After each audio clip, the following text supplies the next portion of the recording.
안녕하세요. 네, 이렇게 이야기를 들으러 와주셔서 감사합니다. 저는 서울 동쪽 중랑에 살고 있는 산다라고 하고요.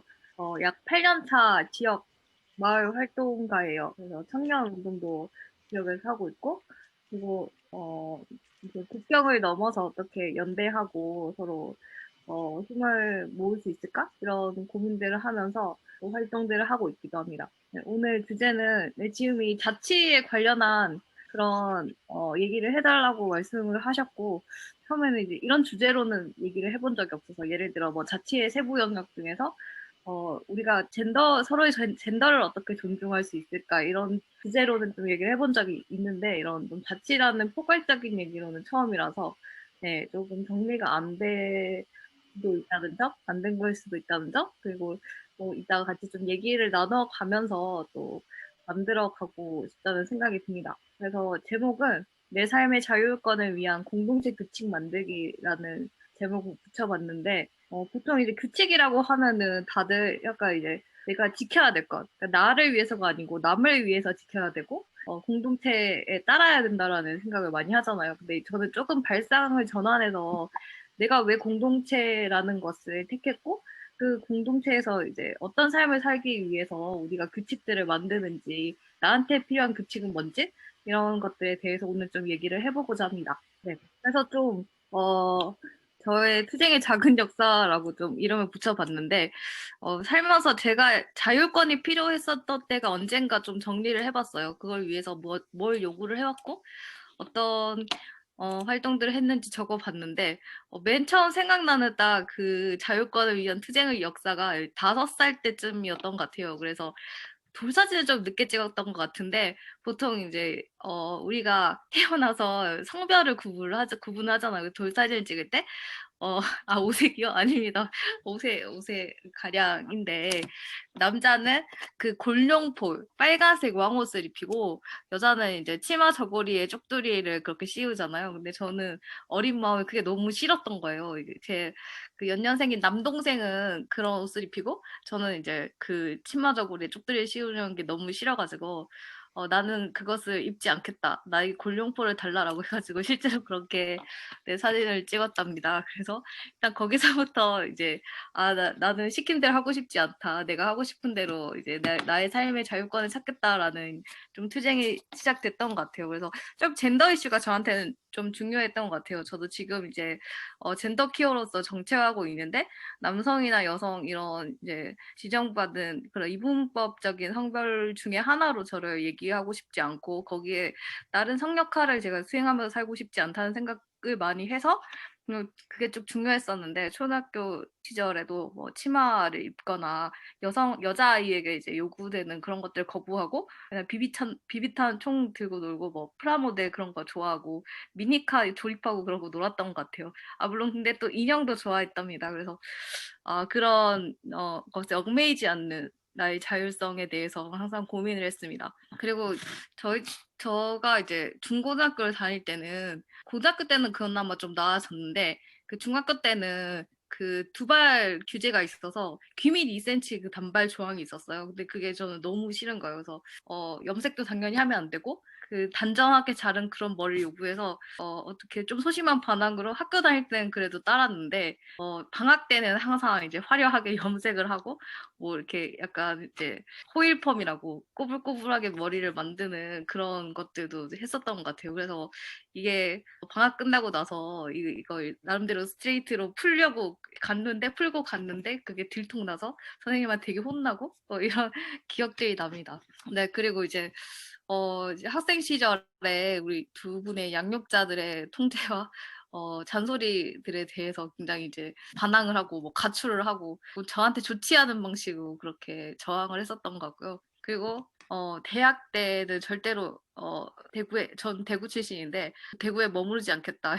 나는 반드시 이제 독립을 하겠다라는 열망으로 상경을 하고 또 자취를 하는 그런 투쟁들을 진행했습니다. 그게 제일 컸던 것 같아요. 뭐 뭘 공부하고 싶다, 어느 대학에 가고 싶다 이런 게 아니고, 집으로부터 나는 독립하고 싶다 이런 열망이 그때 가장 강했던 것 같아요. 그리고 대학 때는 이제 학생회라는 공간에서 그때 이제 등록금을 제가 입학했을 때는 막 11.8%씩 올리고 뭐 1년에 그만큼 올리고 그랬거든요. 그래서 안 그래도 비쌌는데 계속 비싸져서 그런 것들로부터 나의 이제 삶의 자유권을 찾고 돈을 그렇게 쓸데없이 안 쓰기 위해서 이제 학생회라는 것은 그런 역할을 해야 된다라고 생각하고 그 학생회 또 회칙 같은 것들을 우리한테 필요한 방식으로 만든다든지 이런 활동들을 했었고 그리고 이제 학생 운동을 할 때 아무래도 학생 운동 단체 내 위계가 되게 강하잖아요. 그래서 그런데 통제에 따르지 않고 독립적인 좀 학회 규칙들을 만든다든지 아예 학회를 그 내부 구성원들이랑 얘기를 해서 사회과학 학회였는데 여성주의 학회로 전환해 버린다든지 뭐 그런 일들을 했었던 것 같습니다. 그리고 생활자치도서관 운동을 해서 취업 기관이든 그런 대학의 역할에 대해서 굉장히 이제 비판을 하면서 그게 아닌 다른 삶을 살겠다 이런 얘기들을 했었고 다음에 졸업을 한 이후에는 마을 공동체나 이제 청년 네트워크 운동으로 또 어떻게 이제 공동의 그런 자율성을 찾을 수 있을까 고민들을 많이 했습니다. 그리고 지금도 혈연 가족 대신에 저 유대 관계자들과의 공동 주거를 하고 있는데 인간이 셋이 살고 있고 고양이 둘과 함께 살고 있는 그런 삶을 삽니다. 그래서 이렇게 살면서 이제 좀 고민이 들더라고요. 이런 삶을 살아오는 과정에서 사실은 뭐 이런저런 많은 갈등들이 있었어요. 그래서 왜 그럴까? 이런 갈등들은 왜 생기고 왜 좀처럼 잘 해결이 안 되는 걸까라는 생각을 했어요. 이게 뭐 어떤 때는 되게 작은 규모의 인간관계 속에서 일어나기도 하는데 또 어떤 때는 되게 규모가 커져서 되게 이거 적대 관계가 돼서 서로가 집단화돼서 싸우기도 하고 이게 도저히 치유될 수 없는 어떤 감정의 그 상처를 남기기도 하고 이런 상황 속에서 그럼 뭐가 있었으면 이렇게까지는 안 갔을까라는 생각을 하게 되는 거예요. 그래서 그 중에 하나 찾았던 게 이 공동체 규칙이라는 것인 것 같습니다. 그래서 사실은 우리가 다 이제 남과 있으면 어쨌든 일정 정도 스트레스 받고 내 마음대로 안 되는 건 사실이잖아요. 근데 그걸 인정을 한다면은 혼자 있고 싶습니다. 나가주세요. 이렇게 이 문제를 해결할 수 없다고 친다면 어쨌든 나의 삶과 그리고 타인의 삶의 그런 자율권을 찾기 위해서는 어쨌든지 서로 좀 이해해 나가고 서로 지켜야 되는 규칙들을 좀 만들어 나가야 된다라는 그런 생각이 들었어요. 이게 뭐 어떤 평등 문화일 수도 있고 페미니즘의 어떤 젠더에 관련한 감수성일 수도 있고 여러 세부 이슈로 얘기가 될 수 있지만 이걸 좀 포괄한다면 저는 저의 자율권을 위한 규칙이라는 말로 이렇게 붙이고 싶어요. 그래서 사실은 이제 권리라는 게 내가 혼자 뭐 있어서 무인도에서 주장해서 얻어지는 게 아니고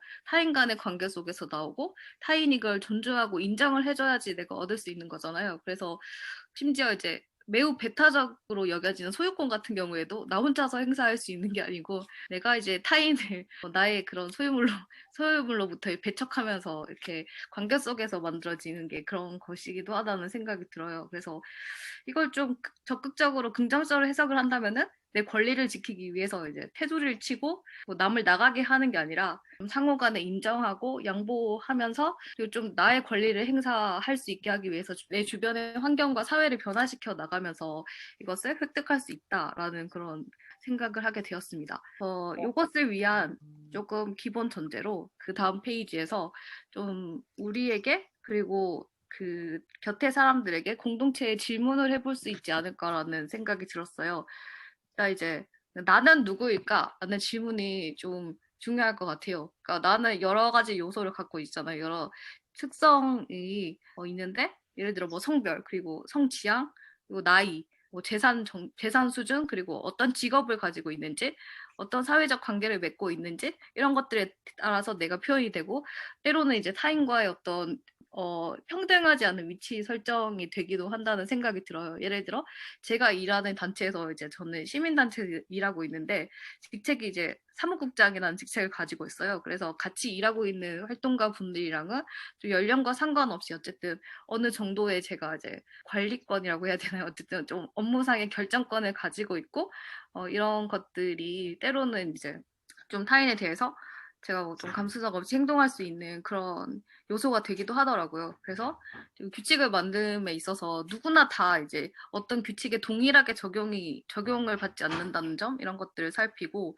좀 위계라든지 불평등한 부분이 있지 않은지 좀 고민을 많이 해보면 좋겠다라는 그런 생각이 들었어요. 그리고 또 내가 누군지 좀 돌아봤다면은 그럼 내가 몸담 보이는 공동체는 어떤 곳인지, 내가 이 공동체에 무엇을 기대하는지를 봐야 한다는 좀 생각이 들었습니다. 네. 그리고 이제 내가 아니라 다른 구성원들은, 공동체의 다른 구성원들은 어떤 사람, 어떤 이들이고, 사람이 아닐 수도 있죠. 때로는 고양이라든지 뭐 개라든지 이런 다른 생명체일 수도 있고, 그래서 이들이 무엇을 원하는지, 무엇을 필요로 하는지를 살피는 것도 중요할 것 같다는 생각이 들었습니다. 그래서 이 다양한 목적을 가지고, 다양한 어떤 감정을 가지고 이 공동체에 속해 있다라는 생각이 듭니다. 그래서 혹시, 네, 네네.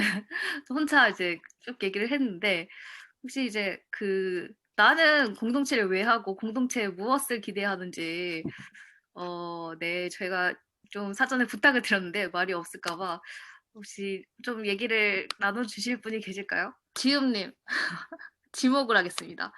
공동체를 왜 뭐 빙고일 수도 있고 아니면 홍성의 공동체일 수도 있을 텐데, 네, 공동체를 왜 하고 무엇을 기대하나요? 아, 어렵다. 자, 이거, 이거 왜 하지? 너무 어려운 것 같아요.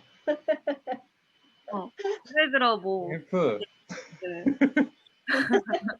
뭐 주거 비용을 나눠서 낼 수 있으면 좋겠다라든지, 뭐 저는 제 구성원들한테 이런 걸 요구받아요. 고양이 똥을 좀 제때 치워달라. 뭐 이렇게 각자 공동체에서 막 맡은 역할을 잘해달라, 이런 요구들을 받기도 하는데. 저는 공동체를 하는 거는 사랑과 애정에 관심이 많기 때문인 것 같아요. 약간 사랑받고 싶고, 뭐 이런 걸 확인하고 싶고, 내가 신뢰받고 있다는 거, 이런 거 확인하고 싶고 이런데, 그게 가까이에 누군가가 있지 않으면 약간 그런 욕구가 잘 채워지진 않는 것 같아요. 네. 그리고 이렇게 긴 기간 공동체 유지하고 있다는 건 어쨌든 그 목표를 잘 달성하고 있다는, 원하는 것을 잘 얻고 있다는 거겠죠? 뭐 좋을 때도 있고 힘들 때도 있고 뭐 네, 그래요. 네, 네.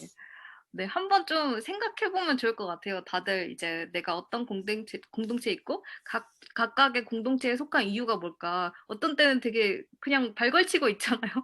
그냥 눈팅하고 있는 그런 데도 있는데, 나는 과연 왜 속해 있는 것일까라는 좀, 생각을 하면 짚어보면, 나를 아는 또 재미도 있는 것 같아요.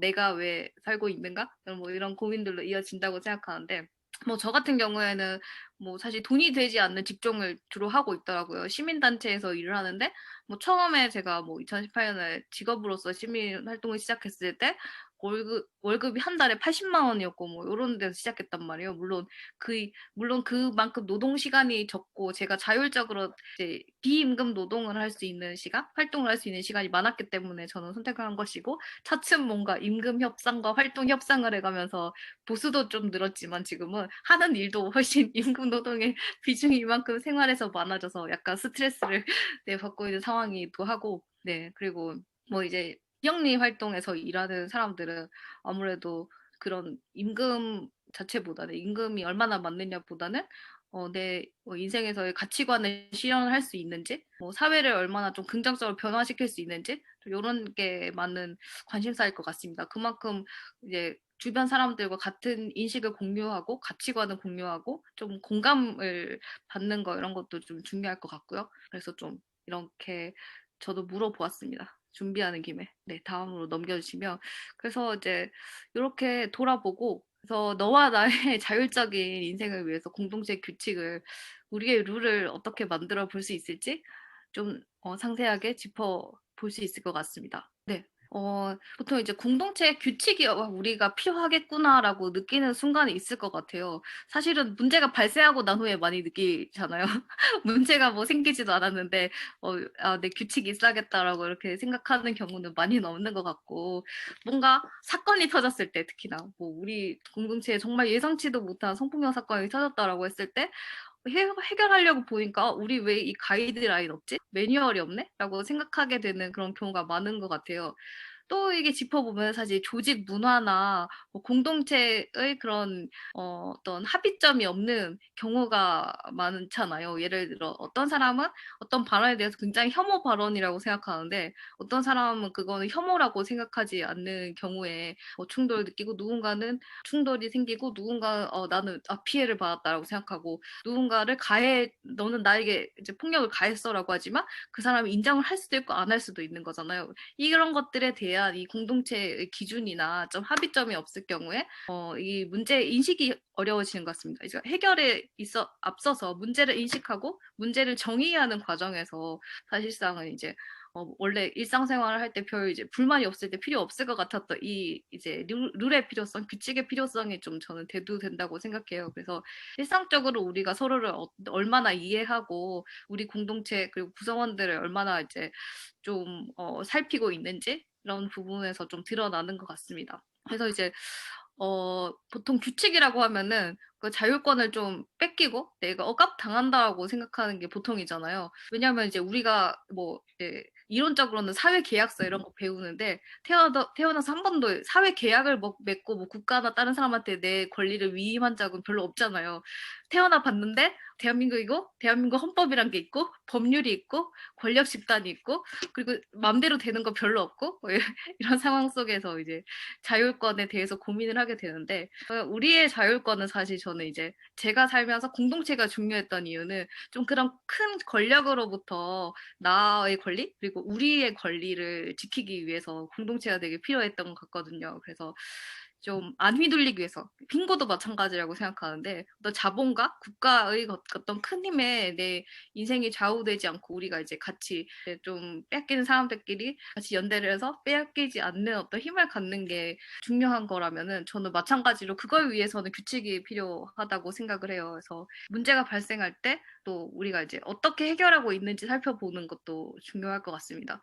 근데 사실 빙고도 좀 많은 내용을 겪고 있는 점을 제 운영위원을 하면서 보고 있는데요.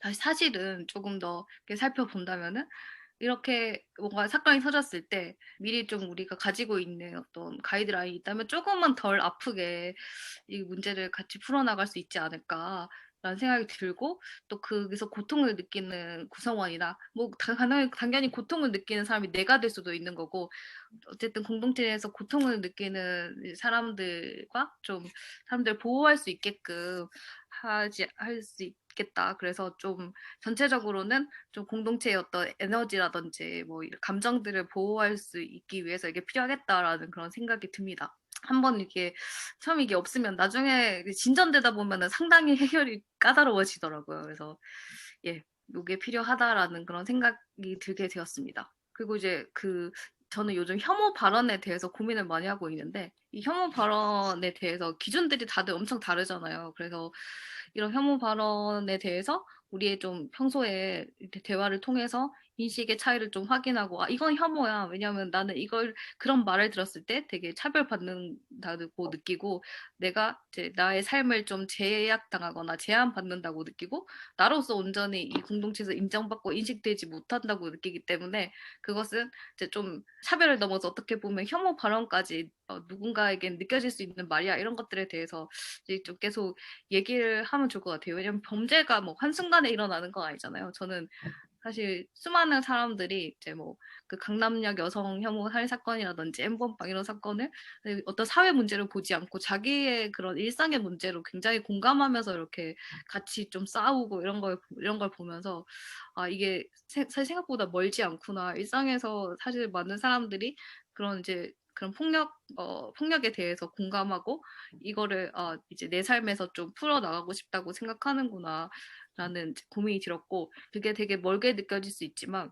일상에서 같이 고민하고 그것을 가능하면 이제 공동체 규칙으로서 좀 풀어낼 수 있으면 좋겠다라는 그런 제 생각이 듭니다. 네, 그래서 보면은 이런 예시들이 있더라고요. 각각의 목표에 따라서 만들어진 것인데 평등문화 약속문이라는 좀 이름으로 두 개를 가져와 봤는데 하나는 이제 그 녹색당의 평등문화 약속문인데 이거는 녹색당 내에서 성폭력 사건이 발생하고 나서 조직 문화를 그렇게 그 사건이 발생 가능하게 했던 조직 문화를 진단하고 예방하기 위해서 만든 약속문이에요.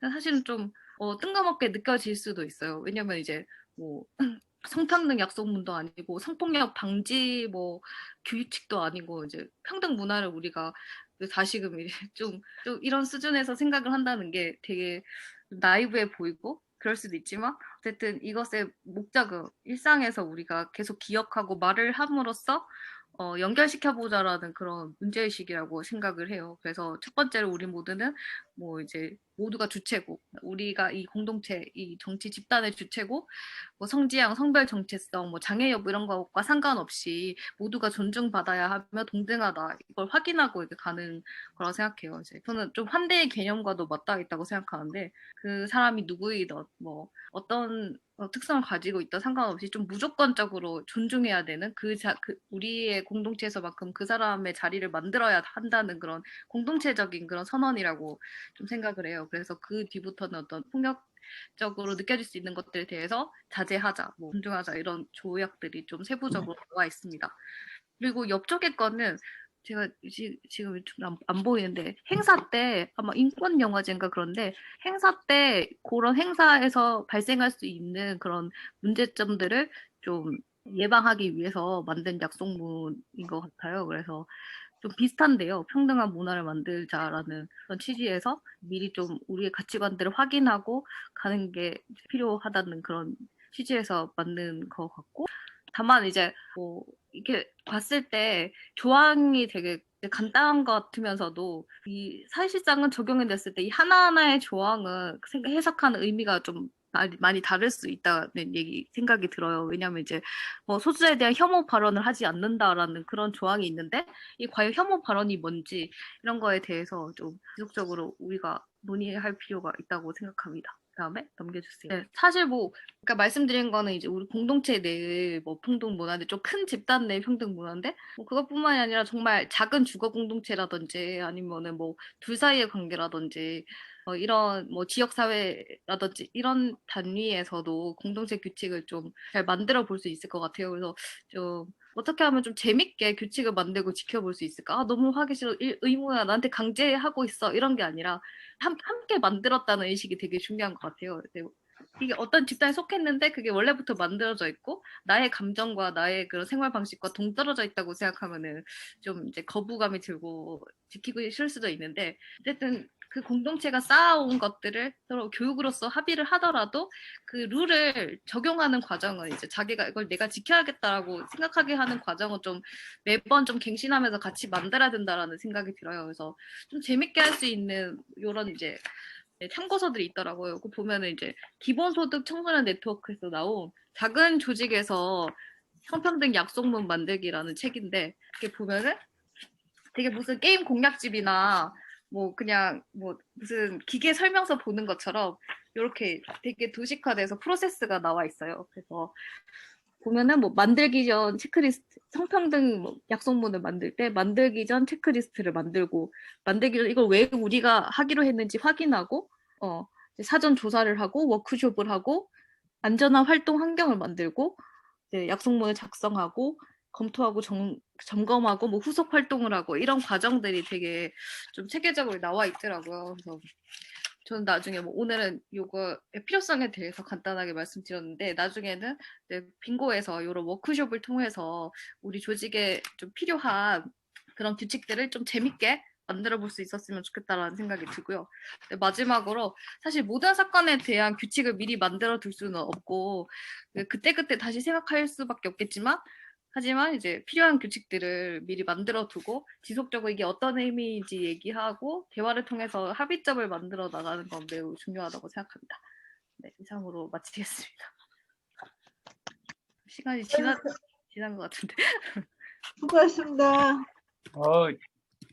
재밌었습니다. 잘 들었습니다. 꼭 해보면 좋을 것 같습니다.